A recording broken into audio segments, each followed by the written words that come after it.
2 tahun sudah pemirsa berlalu sejak tragedi kemanusiaan besar kembali melanda Gaza. Ribuan nyawa melayang, jutaan warga kehilangan tempat tinggal, dan hingga kini blokade masih membatasi akses bantuan kemanusiaan.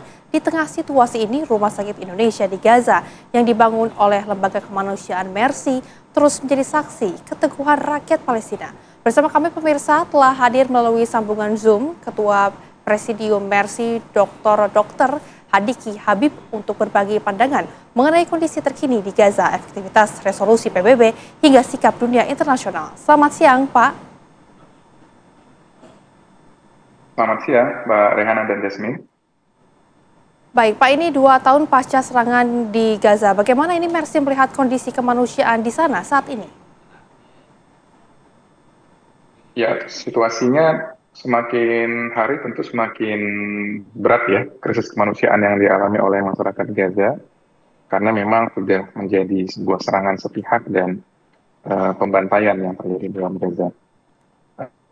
Usaha-usaha yang dilakukan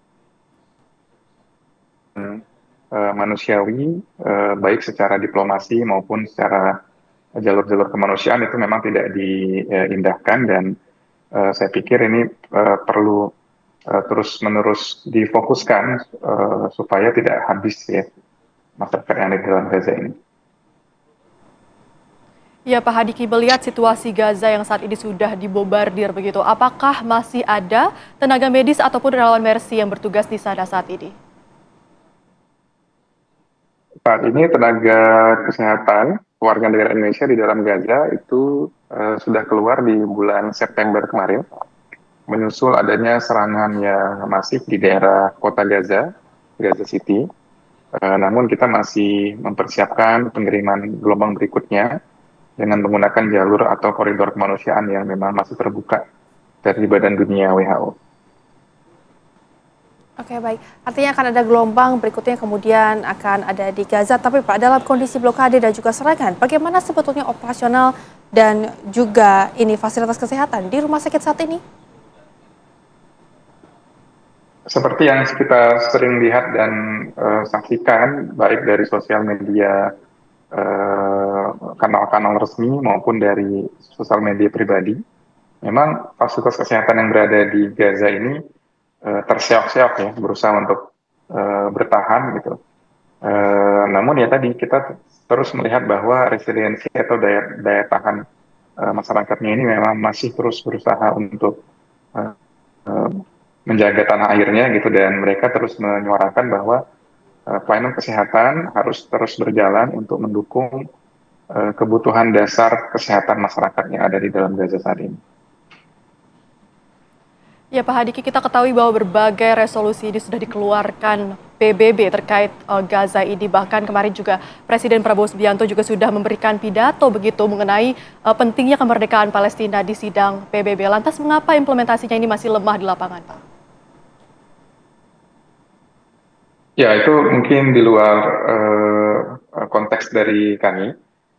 Namun kita memang melihat ini gerakan yang ada di dalam Gaza kan merupakan gerakan militer ya. Gerakan militer dan gerakan kejahatan gitu. Tentunya saat ini gerakan konkret lainnya harus bisa terus-menerus mengejar gitu ya, dalam hal ini adalah gerakan kemanusiaan.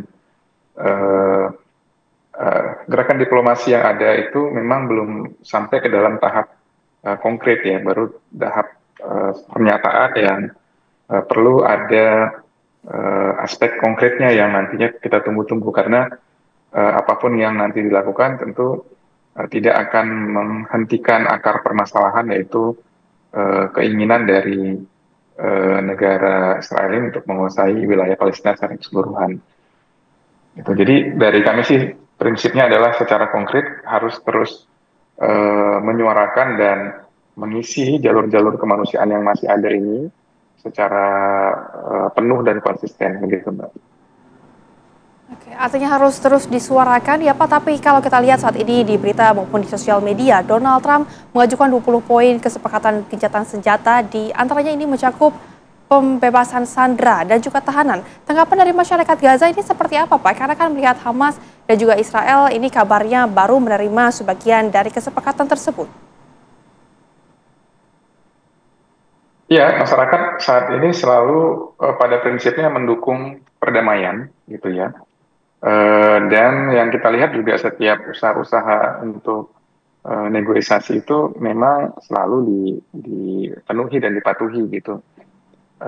Pelanggaran atau violation itu memang selalu muncul dari pihak Israel sebenarnya.